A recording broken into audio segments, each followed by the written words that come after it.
तो hello friends, welcome back to my channel. और friend, आज की वीडियो सीरीज के अंदर हम बात करने वाले हैं RGV B Tech first year first semester basic computer engineering BT 205 के इंपॉर्टेंट क्वेश्चन को। लेकिन उससे पहले मैं रिकमेंड करना चाहूंगा कि अगर आपने हमारे बेसिक कंप्यूटर इंजीनियरिंग के प्लेलिस्ट को एक्सेस नहीं किया है तो जरूर प्लेलिस्ट को एक्सेस करिएगा। प्लेलिस्ट का लिंक आपको नीचे डिस्क्रिप्शन बॉक्स में मिल जाएगा, आप वहां से उसे चेकआउट कर सकते हैं, क्योंकि सारे जो कंटेंट है बहुत अच्छी तरीके से अपलोड किए गए हैं। एक एक लाइन एक एक पॉइंट को बहुत अच्छी तरीके से पढ़ा के मैंने अपलोड किया हुआ है। ठीक है, तो ये तो आपके इंपॉर्टेंट पॉइंट ऑफ व्यू के हिसाब से हो गया। लेकिन अगर आप नॉलेज पॉइंट ऑफ व्यू से चीज़ों को देखेंगे तो आपके लिए बहुत सारी चीज़ें बहुत ही बेहतरीन होने वाली है। ठीक है, तो इन चीज़ों को थोड़ा सा आपको बेहतर तरीके से देखना है।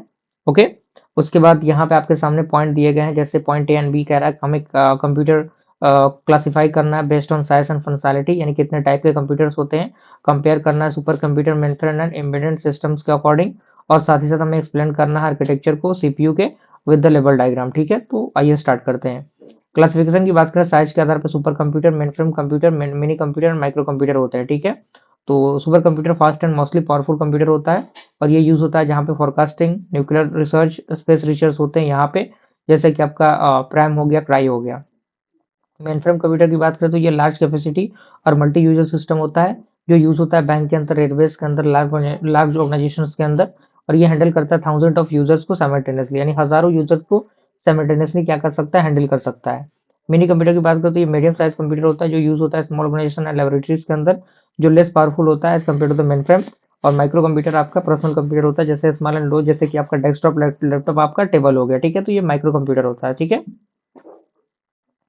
ऑन द फंक्शनैलिटी आपका analogue computer, digital computer, hybrid computer. Analogue computer work करता है विद द कंटिन्यूअस डेटा, जैसे कि स्पीडोमीटर, इन थर्मोमीटर। और work with the discrete data, जैसे PCs, laptops. Combination of analogue and digital की बात करें तो मेडिकल मशीन की बात करें। ठीक है, तो यहाँ पे आपका कंपैरिजन दिया गया super computer, mainframe and embedded system का। तो super computer, mainframe computer, embedded computer दिया गया है। स्पीड आपका सुपर का काफी हाई होता है, इसका थोड़ा सा हाई होता है, इसका मॉडरेट होता है। ये आपका कम होता है, यानी कम यूजर इसके अंदर होते हैं, यहाँ पे 1000 यूजर, यहाँ पे सिंगल यूजर टास्क। ठीक है, ये साइंटिफिक रिसर्च के लिए यूज होता है, ये डेटा प्रोसेसिंग के लिए, कंट्रोल डिवाइस के लिए। और इसके एग्जांपल्स दिए गए हैं। पार्ट भी हमारा है आर्किटेक्चर बताना सीपीयू का। तो सीपीयू जो होता है मेनली कंसिस्ट करता है किसको, अर्थमेटिक लॉजिक यूनिट को, जो परफॉर्म करता है अर्थमेटिक एंड लॉजिकल ऑपरेशंस को। कंट्रोल यूनिट जो होता है वो कंट्रोल करता है सारे ऑपरेशंस को, डेटा फ्लो को। रजिस्टर जो होता है वो टेम्पररी स्टोरेज इंसाइड करता है सीपीयू को। और कैचे मेमोरी जो होता है वो फास्ट मेमोरी होता है for the frequent data usage. Okay, और ब्लॉक डायग्राम आपको सीपीयू को बना लेना है। और फीचर्स की बात करें सीपीयू के वर्किंग, तो ये फिश करता है, डिकोड करता है, एग्जीक्यूट करता है, स्टोर करता है। फिश करता है इंस्ट्रक्शन को फ्रॉम द मेमोरी, और डिकोड करता है इंस्ट्रक्शन को by the control unit. And ALU जो है वो परफॉर्म करता है ऑपरेशन को, और जो रिजल्ट है वो फाइनली मेमोरी के अंदर स्टोर होता है। ठीक है, पार्ट भी हमारे सामने है, हमें ऑपरेटिंग सिस्टम बताना है, और उसके स्ट्रक्चर को बताना है, और उसके कंसेप्ट को बताना है कर्नल का। ठीक है, और उसके बाद हमारे बी पार्ट में एल्गोरिथम को डिफाइन करना है, और उसके हम किस तरीके से लार्जेस्ट नंबर को फाइंड आउट कर सकते हैं 3 नंबर्स में से, उसको बताना है। तो ऑपरेटिंग सिस्टम सिस्टम सॉफ्टवेयर होता है जो एक्ट करता है कि इंटरफेस के according between the user and the computer hardware, और ये मैनेज करता है full hardware and software resources को। फंक्शंस की बात करें तो process management, memory management, file management, device management, security and user interface. ठीक है, स्ट्रक्चर की बात करें ऑपरेटिंग सिस्टम की, तो यूजर इंटरफेस हो गया, application, program, operating system, kernel, hardware. तो कर्नल हमें पूछा गया था क्वेश्चन में। तो कर्नल एक प्रकार का कोर पार्ट होता है ऑपरेटिंग सिस्टम का, जो डायरेक्टली इंटरेक्ट होता है हार्डवेयर से। और फंक्शंस की बात करें कर्नल की, तो process scheduling, memory management, device control and interrupt handling. ठीक है, पार्ट भी हमें एल्गोरिथम बताना है। तो एल्गोरिथम एक प्रकार का स्टेप बाय स्टेप प्रोसेस होता है, जिससे कि हम प्रॉब्लम को सॉल्व करते हैं लॉजिकली। तो लार्जेस्ट नंबर में हमें फाइंड आउट करना है 3 नंबर में, तो हमें सबसे पहले जो एल्गोरिथम है स्टार्ट करना पड़ेगा, इनपुट लेना पड़ेगा ए बी एंड सी, और हमें चेक करना पड़ेगा if A greater than equal to B, A greater than equal to C. तो लार्जेस्ट ए होगा, या तो अगर B greater than equal to A and B greater than equal to C, तो लार्जेस्ट आपका बी होगा। और या तो आपका लार्जेस्ट क्या होगा, सी होगा, और प्रिंट होगा लार्जेस्ट, जो कि हमें मिलेगा। ठीक है, तो और स्टेप हो जाएगा, ये जो प्रोग्राम होगा वो टर्मिनेट कर जाएगा।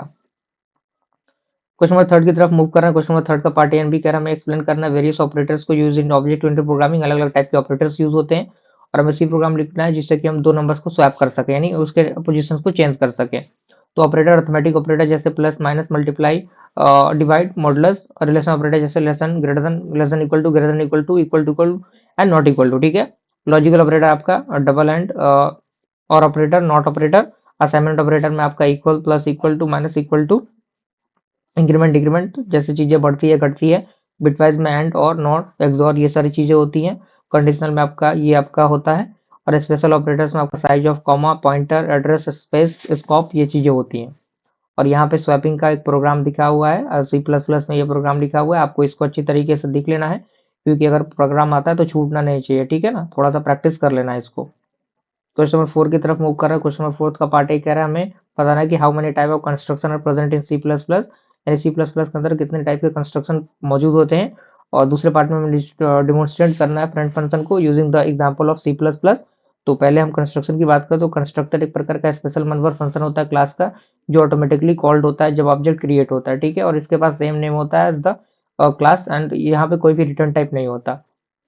टाइप ऑफ कंस्ट्रक्टर की बात करें तो default constructor, parameterise constructor, copy constructor, ठीक है, और डायनामिक कंस्ट्रक्टर। तो डिफॉल्ट कंस्ट्रक्टर में कोई भी पैरामीटर नहीं होता, ये इनिशियलाइज करता है ऑब्जेक्ट को विद द डिफॉल्ट वैल्यू। और पैरामीटराइज कंस्ट्रक्टर जो होता है वो टेक करता है पैरामीटर को लेता है और ये इनिशियलाइज करता है ऑब्जेक्ट को with the user defined values. और कॉपी कंस्ट्रक्टर होता है वो कॉपी करता है from one object to the another object, इसका सिंटेक्स दिया हुआ है। और डायनामिक कंस्ट्रक्टर जो है वो अलोकेट करता है मेमोरी को डायनामिकली, जैसे कि न्यू हो गया, ठीक है। एडवांटेज है ऑटोमेटिक इनिशियलाइजेशन यहाँ पे होता है, सेव करता है कोडिंग के टाइम को, इंश्योर करता है ऑब्जेक्ट के सेफ्टी को। और फ्रंट फंक्शन का यहाँ पे एग्जांपल भी दिया हुआ है, फ्रंट फंक्शन के जो एग्जांपल्स हैं इनको अच्छी तरीके से आपको देख लेना है, और फ्रंट फंक्शन का छोटा सा डेफिनेशन भी दिया हुआ है। और क्वेश्चन नंबर 5 की तरफ मूव कर रहे हैं। 5 का पार्ट एन भी दिया गया। 5 में हमें प्रोग्राम लिखना है जिससे कि हम रीड करें और प्रिंट करें एम्प्लॉय की इन्फॉर्मेशन को और मल्टीप्लाई करें इनहेरिटेंस को, ठीक है। उसके बाद हमें डिफाइन करना है टीसीपी आईपी को और उसके बाद आईएसओ ओएसआई मॉडल को, ठीक है। तो यहाँ पे पार्ट ए की बात करें तो पार्ट ए में पूरा प्रोग्राम आपके सामने दिख रहा होगा। यहाँ पे थोड़ा सा स्पेस था नहीं, इसीलिए मैंने इसको राइट साइड में शिफ्ट किया हुआ है। तो ये सारे प्रोग्राम एक ही लाइन में लिखे गए हैं, आपको एक ही लाइन में लिखना है। और डिफरेंस यहाँ पे दिया हुआ टीसीपी आईपी और ओएसआई आईएसओ का। तो यहाँ पे ये डेवलप होता है किसके द्वारा, ड्रापा के द्वारा, ये आईएसओ के द्वारा। और नंबर ऑफ लेयर यहाँ पे 4 लेयर होते हैं, यहाँ पे 7 लेयर होता है। नेचर की बात करें तो प्रैक्टिकल एंड इम्प्लीमेंटेशन बेस्ड होता है, ये थ्योरेटिकल डिफरेंस मॉडल होता है। लेयर की बात करें तो application transport internet network access, इसके अंदर application presentation session transport network data link physical. Reliability की बात करें तो ये काफी वाइडली यूज होता है, ये यूज होता है मेनली फॉर द लर्निंग के लिए, ठीक है। और यहाँ पे प्रोटोकॉल डिपेंडेंट, यस यहाँ पे होता है, यहाँ पे प्रोटोकॉल इंडिपेंडेंट होता है, ठीक है। क्वेश्चन नंबर 6 की तरफ मूव करना है। क्वेश्चन नंबर 6 का पार्ट है ये आपके सामने कह रहा है हमें फायरवॉल बताना है और इलस्ट्रेट करना है वर्किंग प्रिंसिपल को फायरवॉल के, और दूसरे पार्ट में हमें प्रोसीजर बताना है जो इन्वॉल्व होते हैं प्रोटेक्ट करने के लिए डिवाइसेस को from the malware virus and bombs, ठीक है। तो मालवेयर एक प्रकार का सिक्योरिटी सिस्टम होता है जो मॉनिटर करता है और कंट्रोल करता है incoming and outgoing network traffic को, जो बेस्ड होते हैं प्रीडिफाइंड सिक्योरिटी रूल्स पे, ठीक है। और ये एक्ट करता है एक बैरियर के according between the trusted internal network and untrusted external network, ठीक है, यानी एक बैरियर का काम करता है, ठीक है। वर्किंग दे रहा है कि ये सारे नेटवर्क ट्रैफिक पास होंगे थ्रू द फायरवॉल, और फायरवॉल जो होगा वो चेक करेगा पैकेट बेस्ड को रूल के अकॉर्डिंग, ये अलाउ करता है पैकेट को फॉरवर्ड जो होते हैं उसके अकॉर्डिंग। और अनऑथराइज्ड पैकेट जो होते हैं वो ब्लॉक्ड होते हैं। टाइप ऑफ फायरवॉल की बात करें तो पैकेट फिल्टरिंग फायरवॉल हो गया, प्रॉक्सी फायरवॉल हो गया, सैटेलाइट स्टेटफुल इंस्पेक्शन फायरवॉल हो गया, एप्लीकेशन फायरवॉल हो गया, ठीक है। और अगर हम 6 के पार्ट बी की बात करें तो प्रोसीजर दिया गया है जिससे कि हम प्रोटेक्ट करते हैं डिवाइसेस मालवेयर के अकॉर्डिंग।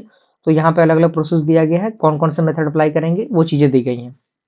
क्वेश्चन नंबर 7 की तरफ मूव कर रहा है। 7 में पार्ट ए एंड बी कह रहा है हमें डिस्क्राइब करना है डीबीए को, जो मेंटेन करता है परफॉर्मेंस को, इंटीग्रिटी को, सिक्योरिटी को डेटाबेस के। और हमें डिस्कस करना है डिफरेंट क्लाउड सर्विस को डिलीवरी मॉडल्स के अकॉर्डिंग। तो यहाँ पे पार्ट ए की बात करें तो डीबीए जो होता है वो डेटाबेस एडमिनिस्ट्रेटर होता है, मेन फंक्शन इसका परफॉर्मेंस को मैनेज करना, इंटीग्रिटी मेंटेन करना, सिक्योरिटी मैनेजमेंट करना, और अनदर ड्यूटीज भी होती है जो कि इसके अंदर दी जाती है। और क्लाउड सर्विस की बात करें तो इंफ्रास्ट्रक्चर एज ए सर्विस होता है, प्लेटफॉर्म एज ए सर्विस होता है, सॉफ्टवेयर एज ए सर्विस होता है। सारे पॉइंट ऑफ व्यू को आपको लिख के अच्छी तरीके से नोट्स को बना लेना है। क्वेश्चन नंबर 8 की तरफ मूव कर रहा है जो कि लास्ट क्वेश्चन हमारा है, जिसमें हमें शॉर्ट नोट लिखना है जो आपका मेट्रोलॉजी एंड क्लाइमेटोलॉजी है, ऑब्जेक्ट ओरिएंटेड फीचर है उस पे, साइबर स्टॉकिंग पे, क्लाउड इंफ्रास्ट्रक्चर पे। तो इसके छोटे छोटे शॉर्ट नोट्स दिए गए हैं, आपको शॉर्ट नोट्स को लिख लेना है और इसमें थोड़ी सी और भी चीजें ऐड करनी पड़ेंगी क्योंकि ये क्वेश्चन 7 नंबर का होगा, तो इतना लिखेंगे तो 7 नंबर तो मिलेगा नहीं, ठीक है ना। जैसे कि इनहेरिटेंस, इनकैप्सुलेशन, पॉलीमॉर्फिज्म, उसमें आप एक एक दो दो लाइन ऐड कर देंगे एग्जांपल के साथ, जो चीजें आपके लिए बहुत ही बेहतर हो जाएगी, ठीक है। साइबर स्टॉकिंग भी दिया हुआ है और क्लाउड इंस्ट्रक्चर भी आपके सामने इंफ्रास्ट्रक्चर दिया हुआ है, ठीक है। तो इस तरीके से ये आपका जो है वो वीडियो कंप्लीट हुआ, और अच्छी तरीके से देखिएगा, प्लेलिस्ट को जरूर फॉलो करिएगा क्योंकि प्लेलिस्ट में सारी चीजों को मैंने step by step unit wise पढ़ा के अपलोड किया हो, जो कि आपके लिए बहुत इंपॉर्टेंट है। अच्छी तरीके से प्रैक्टिस करिए। मिलते हैं अगली वीडियो, तब तक के लिए थैंक यू।